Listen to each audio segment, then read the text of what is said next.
Cuando abrimos la palabra, buscamos en ella ese pasaje, ese versículo, esa historia, ese espejo de realidad que nos hable al corazón, que nos contenga, que nos acompañe durante el día, que nos ayude a crecer y madurar en nuestro camino de fe. Y hay relatos bíblicos, pasajes que escuchamos desde la infancia, que la memoria ha vuelto demasiado cómodos a fuerza de repetición o porque se han vuelto de alguna manera más populares. Solemos resumir esos pasajes o esos relatos con una rapidez casi automática. Hoy vamos a intentar abordar uno de estos relatos desde una mirada distinta, como descubriendo algo nuevo. Si tuviera que presentártelo, te lo podría presentar de la siguiente manera: un hijo rebelde que se va, un padre amoroso que espera, y una reconciliación festiva que lo resuelve todo. Con eso ya sabemos de qué se trata este encuentro, este episodio. Hoy el título de este episodio, el episodio 16 de Desde la Palabra, es El Hijo Pródigo. ¿Qué significa volver cuando un vínculo fue herido?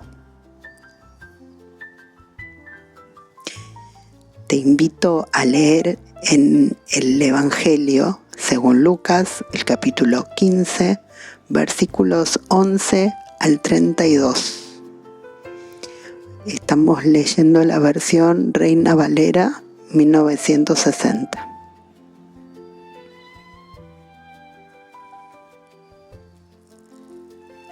También dijo: un hombre tenía 2 hijos, y el menor de ellos dijo a su padre: Padre, dame la parte de los bienes que me corresponde, y les repartió los bienes. No muchos días después, juntándolo todo, el hijo menor se fue lejos a una provincia apartada, y allí desperdició sus bienes viviendo perdidamente. Y cuando todo lo hubo malgastado, vino una gran hambre en aquella provincia y comenzó a faltarle. Y fue y se arrimó a uno de los ciudadanos de aquella tierra, el cual le envió a su hacienda para que apacentase cerdos. Y deseaba llenar su vientre de las algarrobas que comían los cerdos, pero nadie le daba. Y volviendo en sí, dijo: ¿cuántos jornaleros en casa de mi padre tienen abundancia de pan, y yo aquí perezco de hambre? Me levantaré e iré a mi padre y le diré: Padre, he pecado contra el cielo y contra ti. Ya no soy digno de ser llamado tu hijo. Hazme como a uno de tus jornaleros.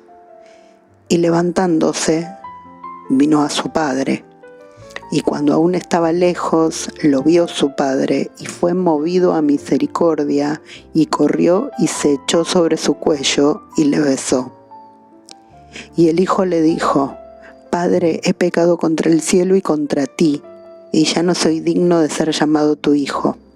Pero el padre dijo a sus siervos: Sacad el mejor vestido y vestidle, y poned un anillo en su mano, y calzado en sus pies, y traed el becerro gordo y matadlo, y comamos y hagamos fiesta, porque mi hijo muerto era, y ha revivido, se había perdido, y es hallado. Y comenzaron a regocijarse. Y su hijo mayor estaba en el campo, y cuando vino y llegó cerca de la casa, oyó la música y las danzas. Y llamando a uno de los criados le preguntó qué era aquello.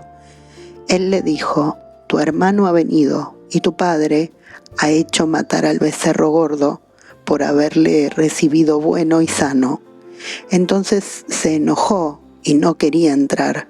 Salió por tanto su padre y le rogaba que entrase. Mas él, respondiendo, dijo al padre: He aquí tantos años te sirvo, no habiéndote desobedecido jamás, y nunca me has dado ni un cabrito para gozarme con mis amigos. Pero cuando vino este tu hijo, que ha consumido tus bienes con rameras, has hecho matar para él el becerro gordo. Él entonces le dijo: Hijo, tú siempre estás conmigo, y todas mis cosas son tuyas. Mas era necesario hacer fiesta y regocijarnos, porque este tu hermano era muerto y ha revivido, se había perdido y es hallado.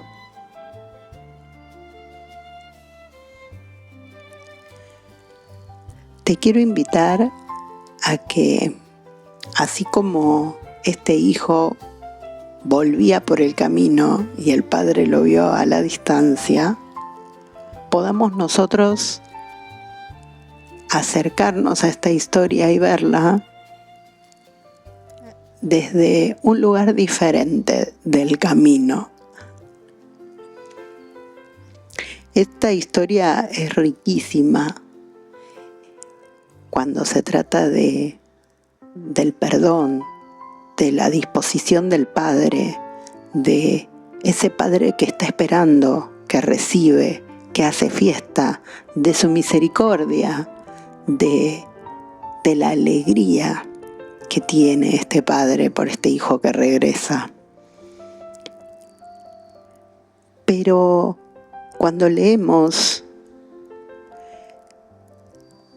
la parábola, nos presenta no solo a un hijo, nos presenta a dos, y ambos de alguna manera están alejados de su padre, aunque de maneras distintas, porque uno está lejos físicamente, se va a una provincia apartada y después de haber desperdiciado sus bienes regresa.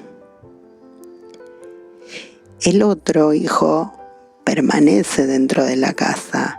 Se podría decir que es un hijo obediente, el que hace todo bien. Sin embargo, su corazón está lleno de resentimiento y distancia, quizás porque él observa que ha sido injusto de alguna manera el trato de este padre, comparándose con su hermano, ¿no?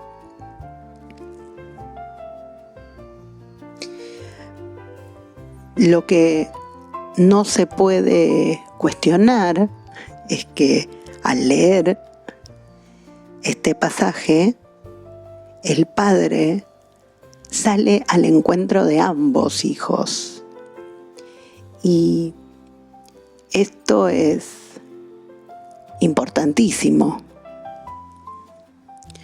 porque más allá del recorrido individual de cada uno de sus hijos, hay un conocimiento del padre de cada uno, de la realidad en la que están, y hay una disposición a tener un vínculo con ellos.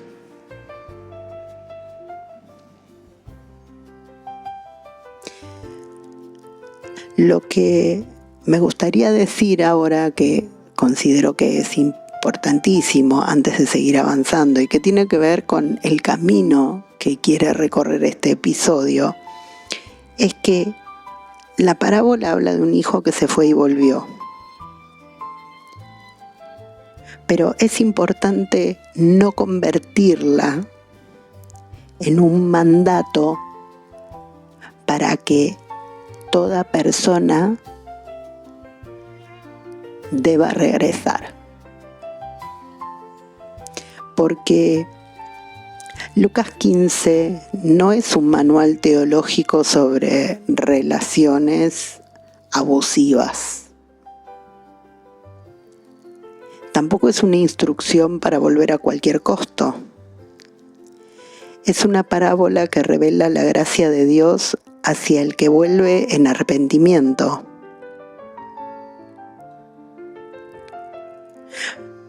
Hoy no vamos a utilizarla para, de alguna manera, imponer un mandato como ese. Vamos a poner la escritura sobre la mesa y nos vamos a preguntar con honestidad, ¿qué significa realmente volver cuando la historia con el otro está atravesada por un dolor en el que es muy difícil o casi imposible la reparación?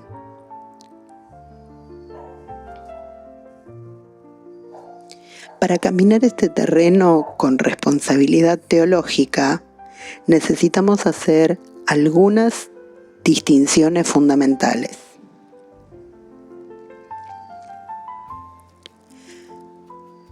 Primero, hablemos sobre el perdón. La palabra es clara respecto de nuestro deber de perdonar. En Mateo 6, 14, 15, Jesús enseña sobre el perdón. Porque si perdonáis a los hombres sus ofensas, os perdonará también a vosotros vuestro Padre Celestial. Mas si no perdonáis a los hombres sus ofensas, tampoco vuestro Padre os perdonará vuestras ofensas.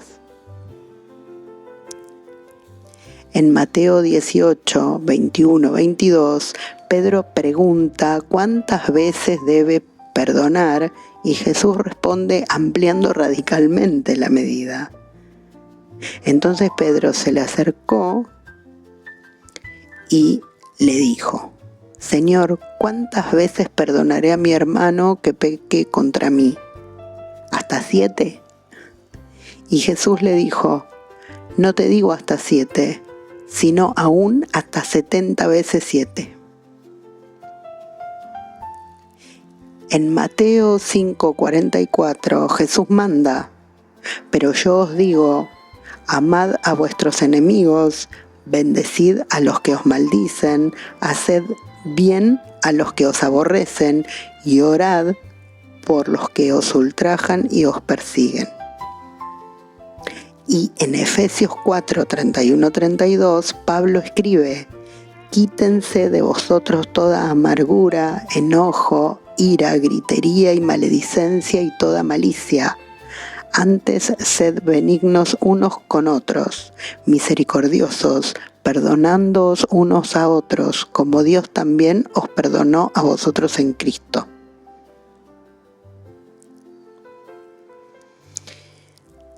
El perdón que Jesús me manda no puede quedar condicionado a que yo consiga controlar la respuesta del otro.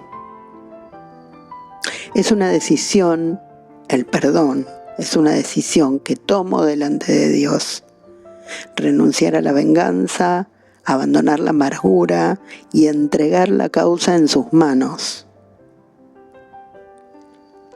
Perdonar no es aprobar el mal que me hicieron. Perdonar tampoco es reconstruir automáticamente el vínculo. Esto tiene que quedar claro, hay una diferencia ahí. Una cosa es perdonar y otra cosa es reconstruir. Perdonar no significa decir que el mal estuvo bien. No significa minimizar el daño. No significa mentir acerca de lo que ocurrió. Tampoco significa que la relación tenga que volver inmediatamente a ser como antes. Perdonar no es borrón y cuenta nueva. Podés comenzar a perdonar a alguien delante de Dios, aunque esa persona no haya reconocido lo que hizo. Podés orar por quien te dañó, pero eso no significa que tengas que volver a confiar en esa persona.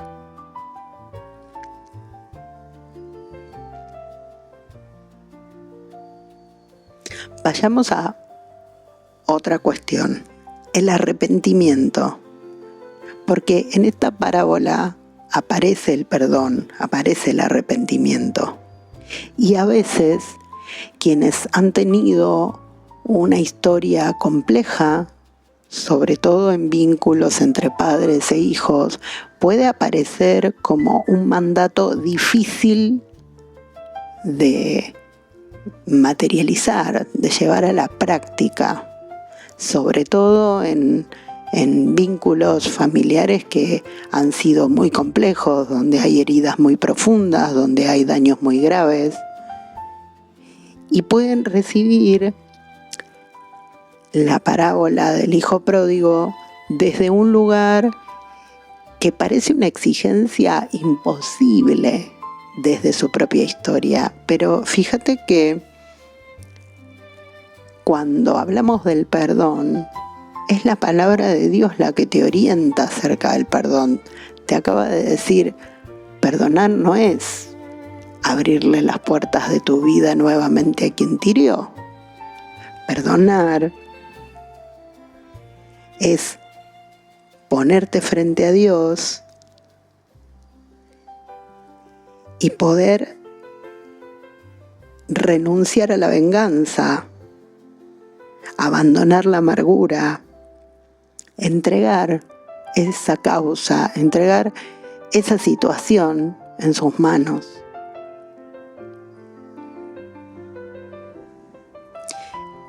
Es algo personal entre vos y Dios. Y retomando, hablábamos del arrepentimiento. Hoy va a ser un episodio donde vamos a tener que indagar mucho y escudriñar mucho en la palabra para poder ordenar qué pasa cuando los vínculos atraviesan historias muy complejas y recibimos estas historias, estas palabras, y se nos hace difícil por la historia que atravesamos con los vínculos familiares. Cuando hablamos del arrepentimiento, necesitamos mirar nuevamente a Lucas 15. El hijo menor llega a un momento decisivo. En Lucas 15:17 dice, y volviendo en sí dijo. Fíjate que acá hay un despertar, hay un reconocimiento, hay un movimiento voluntario de este hijo. No vuelve exigiendo sus derechos, vuelve reconociendo su falta y dispuesto a presentarse delante de su padre con humildad.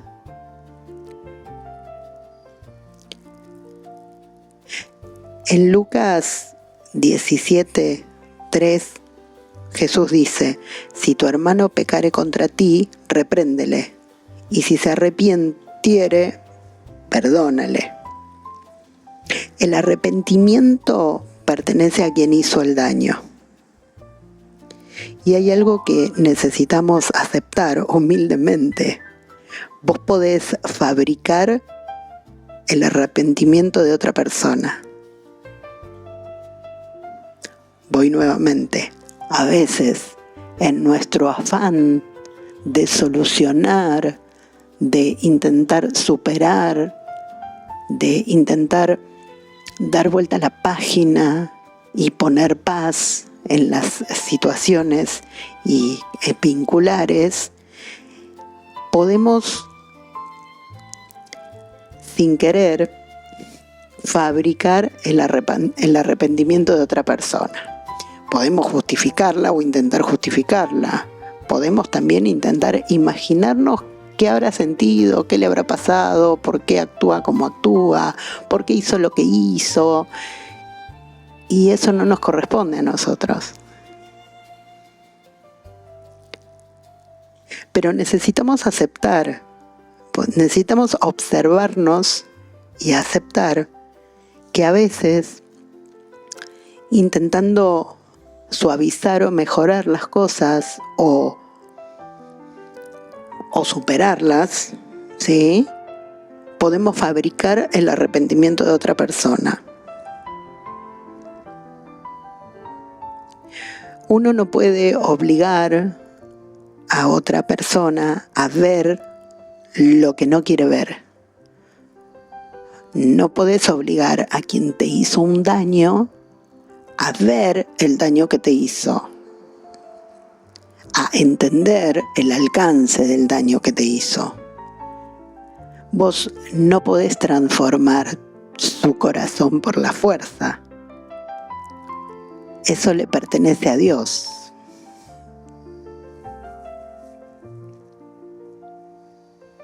El arrepentimiento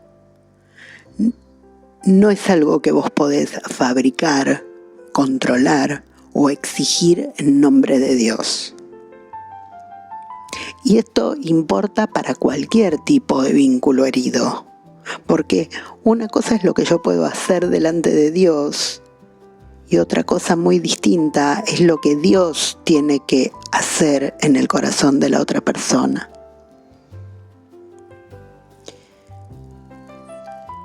Una cosa es lo que vos tenés que trabajar en tu corazón, en tu historia, con respecto a ese vínculo, y otra cosa es, muy distinta, lo que Dios tiene que hacer en el corazón de la otra persona. A veces nos cuesta mucho dejar en manos de Dios lo que a nosotros no nos corresponde. Quizás en el afán de resolver eso que nos duele, porque a veces el dolor se nos hace insoportable, sobre todo cuando la herida viene de vínculos tan cercanos, ¿no? Como los vínculos familiares.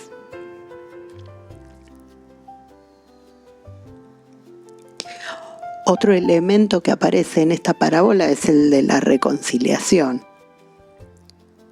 Vamos a ir a la palabra y vamos a buscar de qué se trata esto, qué es la reconciliación. En Mateo 18, 15, 17, Jesús contempla un proceso de confrontación y escucha. Dice, ¿cómo se debe perdonar al hermano?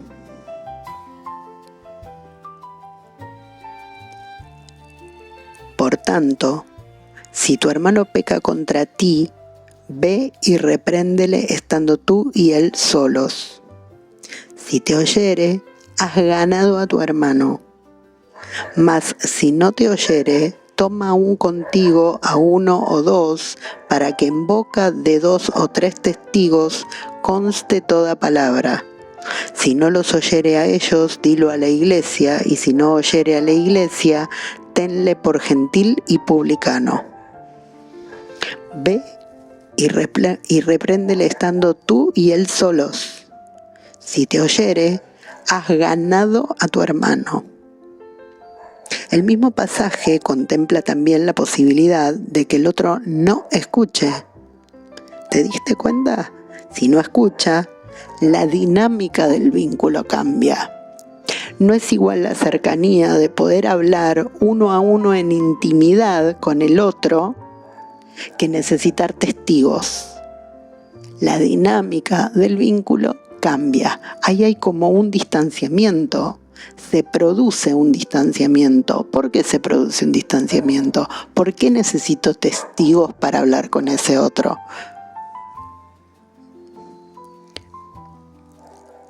Cambia la dinámica del vínculo porque la reconciliación, cuando del otro lado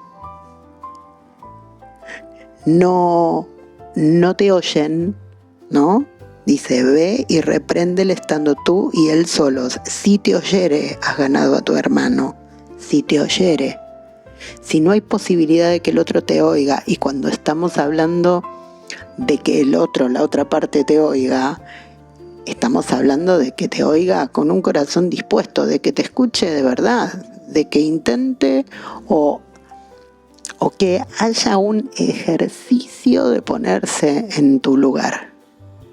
Porque para acercarnos a la reparación de un daño, tiene que haber una aceptación de que el daño se hizo. Y yo no puedo reparar eso que no entiendo. Si yo no me puedo hacer un lugar adentro mío para tratar de entender cómo te herí, si no puedo escucharte, escuchar en tu boca, en tus palabras, el daño que me hiciste, no hay posibilidad real de reparación. Yo puedo reparar aquello que sé, cuán dañado está, cómo está dañado, cómo el daño impactó. Y la reparación debería ser proporcional al daño. Pero si el otro no escucha, si su corazón y su oído está cerrado, si no puede ver o no quiere o no sabemos, pero no hay posibilidad de escucha, la dinámica cambia. Esto es muy importante. Cuando hablamos de los vínculos y del dolor y de historias de dolor y de historias donde es complicado el acercarse al otro, creo que es importante recordar Mateo 18, 15, 17, porque cuando del otro lado, cuando la otra parte, cuando la otra persona no oye, la dinámica del vínculo debe cambiar. Y creo que en esto la palabra, Dios, nos cuida, nos está cuidando. Jesús contempla la posibilidad de que el otro no escuche. La Biblia no presupone que toda relación será restaurada solo porque una de las partes desee la paz. Perdonar es mi responsabilidad delante de Dios. La reconciliación involucra la respuesta del otro. Y volver a confiar es otra cuestión. La confianza no se exige como prueba de que perdonaste. Voy de nuevo. No te pueden exigir que confíes nuevamente como prueba de que perdonaste. Porque la confianza requiere tiempo, verdad y una conducta coherente de la otra persona. Es que perdonar no siempre significa volver a abrir la misma puerta.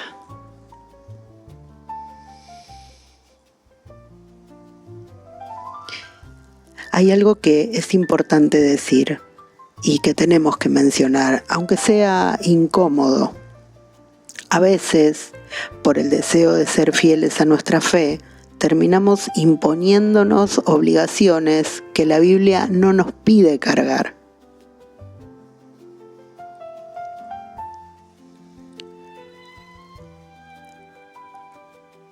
Honra a tu padre y a tu madre. Pensemos en este mandato. Honra a tu padre y a tu madre para que tus días se alarguen en la tierra que Jehová tu Dios te da. Éxodo 20:12 establece este mandamiento y Efesios 6:2 lo retoma. En Efesios 6:2 leemos: honra a tu padre y a tu madre, que es el primer mandamiento con promesa. La honra es un mandato bíblico. No debemos convertirla en desprecio, venganza o deseo de destrucción hacia nuestros padres. Pero tampoco debemos utilizar ese mandamiento aisladamente para construir obligaciones que la palabra no establece. Y esto es importante porque es muy delicado. La Escritura no define la honra como una autorización para el pecado.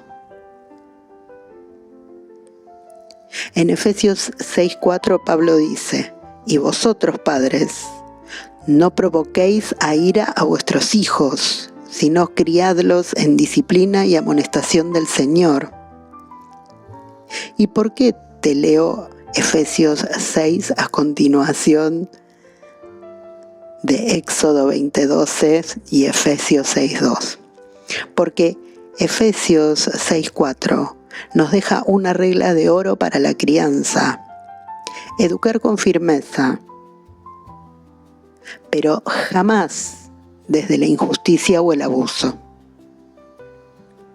Cuando el pasaje dice no provoquéis a ira a vuestros hijos, no se refiere al enojo natural de un niño cuando se le pone un límite, sino al resentimiento profundo que surge del trato autoritario, de la humillación, de los favoritismos o de las reglas cambiantes. Es que la autoridad jamás da derecho al abuso emocional o físico. La autoridad debe ejercerse con empatía y respeto a su dignidad. Por eso, al pedirnos criarlos en disciplina y amonestación del Señor, la Biblia nos invita, la palabra nos invita a formar su carácter con afecto, paciencia y diálogo, enseñando límites claros que guíen su mente sin romper jamás su espíritu.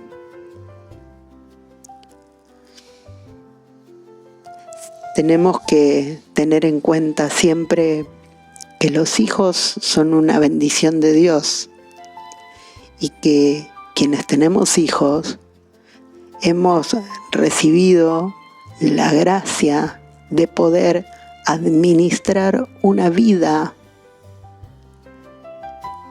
que Dios ha puesto en este mundo. Administrar una vida en tanto y en cuanto esa vida no pueda sostenerse sola. Y creo que esta arista, este lado de la gracia, que significa administrar, cuidar, sostener, garantizar, mantener, educar y formar a este ser humano a lo largo de sus primeros años de vida, en todo lo que necesite, hasta que pueda sostenerse solo, es uno de los servicios más importantes que Dios ha puesto en quienes somos sus hijos. Colosenses 3:21 advierte: Padres, no exasperéis a vuestros hijos para que no se desalienten. Efesios 6:4 y Colosenses 3:21 nos dejan una regla de oro para la crianza: educar con firmeza, pero jamás desde la injusticia. Cuando la palabra nos pide no provocar a ira ni exasperar a nuestros hijos, no habla del enojo pasajero cuando se les aplica un límite justo, sino del resentimiento profundo y el desánimo que causan la crítica destructiva, la humillación o el trato arbitrario. La autoridad jamás da derecho al abuso emocional. Cuando un padre exige sin amor, termina apagando el espíritu de su hijo y haciéndolo sentir que nunca nada es suficiente. Por eso, criar en disciplina y amonestación del Señor significa guiar con empatía, paciencia y afecto, enseñando límites claros que construyan su carácter sin romper jamás su corazón.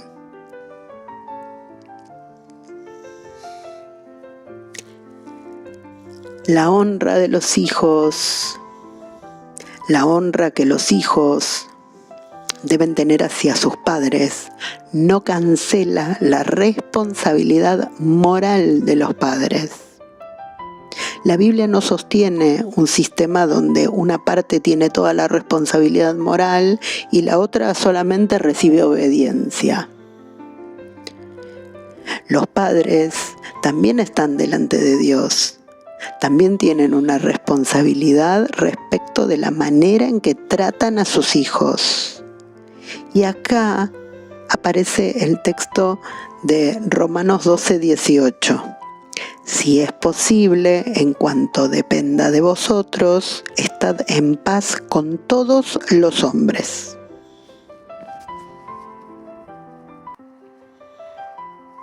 Fíjate la sobriedad del texto. No dice, estad en paz con todos los hombres.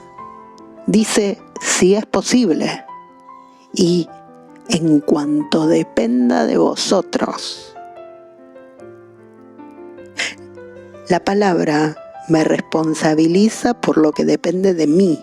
No me hace responsable de controlar el corazón del otro, o la disponibilidad del otro, o la respuesta del otro. Tu conducta, tu respuesta, tu decisión de no vengarte, tu búsqueda de paz, dependen de vos. Pero no podés fabricar una paz que la otra parte se niega a construir. Te lo digo de nuevo, porque es muy difícil. Es muy difícil porque es muy duro esto. Pero si no lo trabajamos en este episodio, en el del hijo pródigo, en el que hablamos de los vínculos y sobre todo los vínculos cuando hay daño, ¿dónde lo vamos a hablar? No podés fabricar una paz que la otra parte se niega a construir. En cuanto dependa de vosotros, si es posible, reconocer esa diferencia también es una forma de obediencia. A vos lo que a vos te corresponde con Dios y al otro lo que a Dios le corresponda con el otro. Dios está obrando y está trabajando allí donde nosotros no vemos. Hay cosas que dependen de vos y hay cosas que no.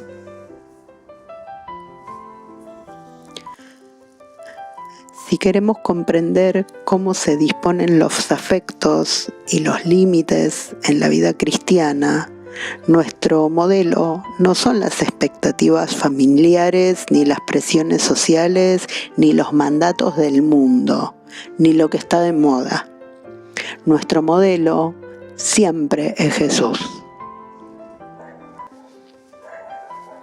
En Juan 2:24 encontramos una afirmación categórica. Pero Jesús mismo no se confiaba a ellos porque conocía a todos. El texto continúa explicando que Jesús conocía lo que había en el corazón de los hombres, ¿no? El amor de Jesús no implicaba una confianza indiscriminada. Jesús amaba, pero no se entregaba sin discernimiento. Es que amar no es lo mismo que confiar a ciegas. En Lucas 4, 28 al 30, cuando una multitud en Nazaret intenta despeñarlo, la Escritura dice que Jesús, pasando por en medio de ellos, se fue. No se quedó allí, se retiró. No se expuso al maltrato, se retiró. El texto no presenta esa retirada como una falta de amor. Retirarse frente a una amenaza no contradice el amor de Cristo. Y hay vínculos que, lamentablemente, y a pesar de la intención que vos puedas tener de reparar, de recuperar, de que haya paz, de que haya perdón, de dar vuelta a la página y tratar de construir algo más sano y distinto, es muy difícil que esto suceda. Retirarse frente a una amenaza no contradice el amor de Cristo. Porque hay retiradas que no son faltas de amor.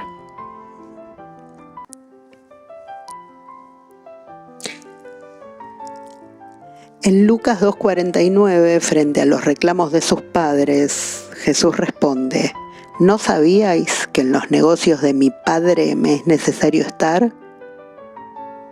La voluntad del Padre ocupa el centro.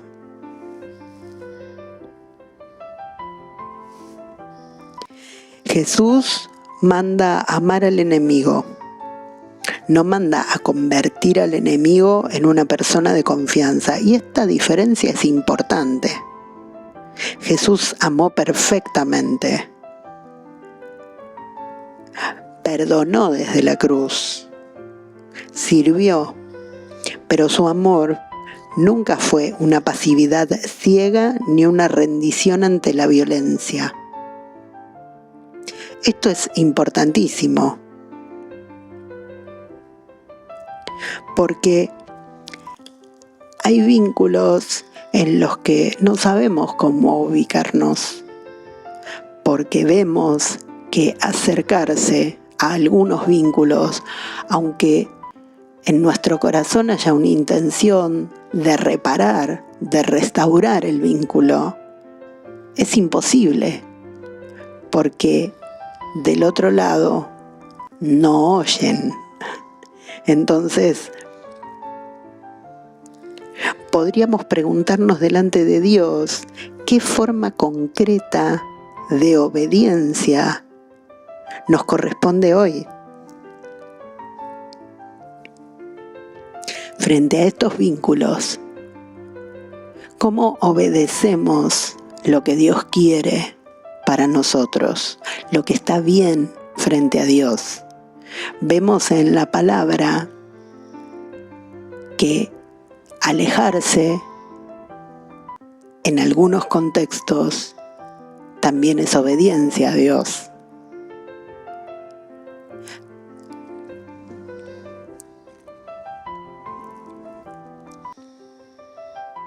Quizás la pregunta que queda de todo esto es: ¿qué significa volver a esos vínculos, a esas relaciones, cuando hay tanto daño? Porque no todos los regresos son iguales y no toda distancia significa abandono. El hijo menor de Lucas 15 se fue por su propia decisión y volvió, pero la parábola no nos autoriza a tomar cualquier historia de distancia y colocarla dentro del mismo molde, y en esto tenemos que ser muy cuidadosos. Hay personas que se alejan porque han sido heridas. Hay vínculos en los que la distancia es prudencia, y hay otros en los que existe un camino de restauración.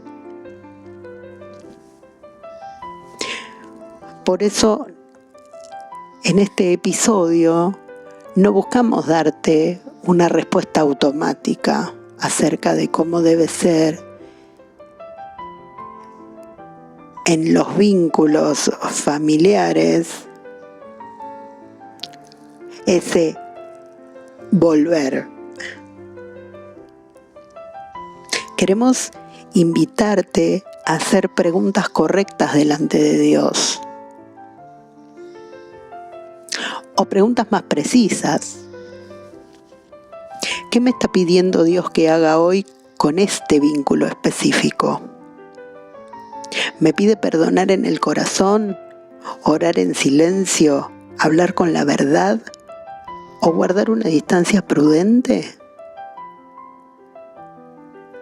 ¿Estoy intentando forzar una reconciliación donde no existe arrepentimiento ni verdad?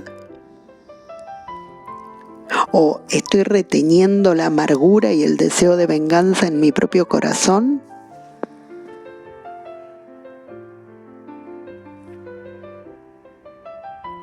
La idea no es resolver toda la historia hoy, solo tenés que dar el paso de obediencia que te corresponde a vos.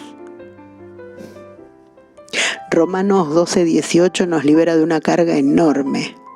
Hay cosas que te corresponden y hay cosas que tenés que entregar a Dios. Lo que sabemos y de lo que tenemos certeza es de que no podemos hacer por el otro lo que solamente Dios puede hacer en su corazón.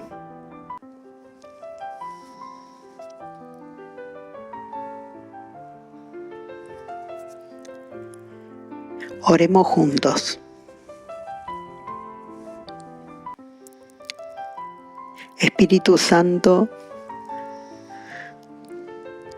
te invitamos con un corazón dispuesto a este espacio, a este lugar y a nuestras vidas. Espíritu Santo, llénanos con tu presencia y trae luz a nuestro entendimiento y guía para cada una de nuestras palabras y pensamientos. Te pedimos que te muevas con libertad en medio de nosotros, transformando nuestros corazones y conduciéndonos a la verdad de Dios.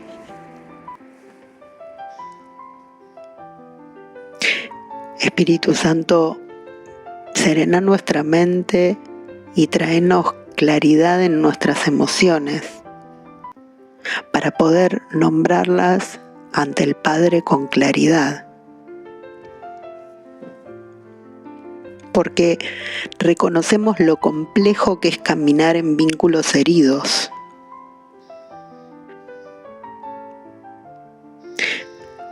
Vos sabés, Espíritu Santo, cuántas veces nos gana la amargura, cuántas veces nos cargamos con exigencias que no nos piden llevar.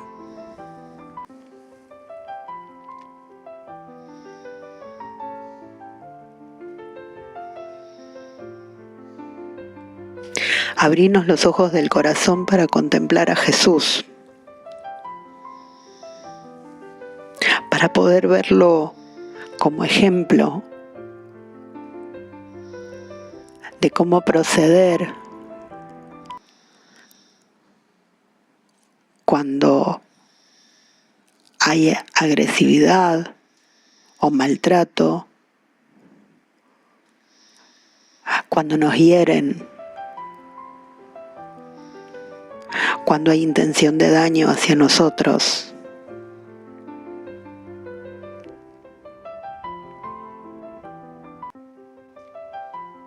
Que en nosotros pueda evidenciarse esa misma sabiduría para saber cuándo hablar con valentía, cuándo perdonar y cuándo retirarnos a tiempo.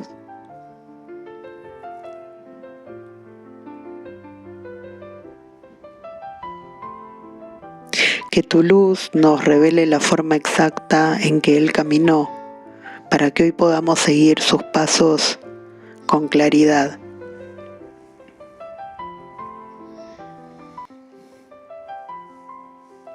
Jesús, miramos tu vida y te vemos amando con libertad. Te vemos perdonando desde la cruz, pero también te vemos caminando en verdad y retirándote del peligro. Te pedimos perdón por las veces que guardamos rencor o deseamos venganza. Te pedimos perdón también por las veces que en nuestra intención de reparar y de seguir adelante y en nuestro deseo de que esos vínculos funcionen, intentamos hacer la parte del otro, la parte que no nos corresponde. Hoy elegimos soltar la ofensa en tu presencia. Dejamos con vos toda esa historia esos vínculos, esos dolores, esos procesos. Y te pedimos que sanes nuestro corazón. Padre amado, ponemos en tus manos nuestros vínculos y aquellas relaciones que hoy están rotas o distantes. Y te pedimos por quienes nos dañaron. Habla a sus vidas.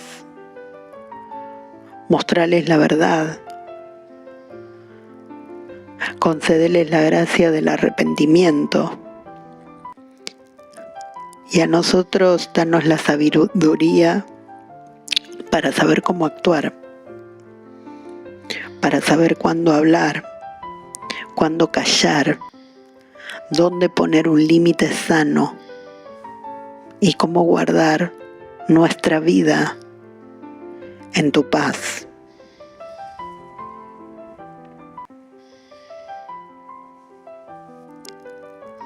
Que podamos quedarnos en tu presencia y descansando en tu gracia, mientras buscamos el camino a seguir en estos vínculos donde ha habido tanta herida. Gracias, Señor, por darnos la mano como a hijos pródigos y no soltarnos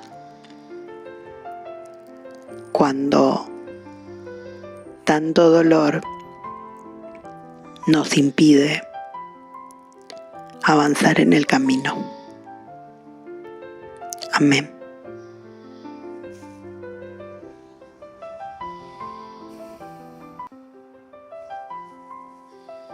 Estos días te invito a leer Lucas 15, del 11 al 32, y Romanos 12, 18.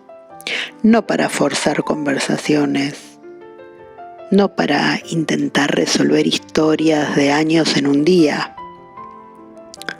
solo presentándole a Dios ese vínculo que te pesa, y para darte la posibilidad de preguntarle a Dios: Señor, ¿cuál es el paso de obediencia que me toca dar a mí hoy con respecto a este vínculo? Quizás sea perdonar, quizás sea orar, quizás sea hablar con verdad, quizás sea esperar, quizás sea entregar a Dios aquello que no podés cambiar.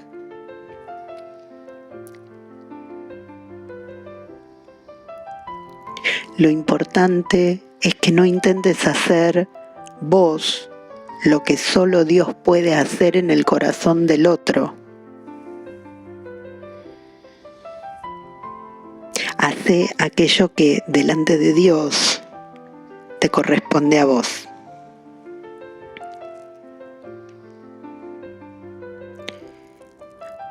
En este episodio abordamos un tema muy complejo a través de la parábola del hijo pródigo.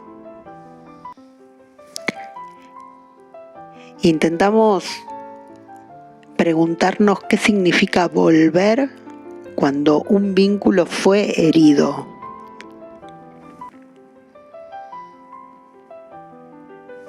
Intentamos pensar juntos qué dice la palabra acerca de los vínculos entre padres, hijos, qué ocurre con los vínculos cuando hay heridas, cuando hay daño. ¿Qué dice la palabra acerca del arrepentimiento, de la reparación, del reconocimiento? del perdón. Y nos enfrentamos a una verdad que es incómoda. Hay cosas que dependen de vos y hay cosas que no. Y también, nuevamente, nos enfrentamos a la realidad y a la promesa de que tenemos un Dios que a través de su palabra nos muestra el ejemplo de Jesús frente a situaciones cotidianas que quizás nos abracen, nos alivien y nos orienten acerca de cómo empezar a transitar lo que a nosotros nos corresponde mientras le entregamos a Dios la carga, el dolor y el deseo de que el otro pueda oír.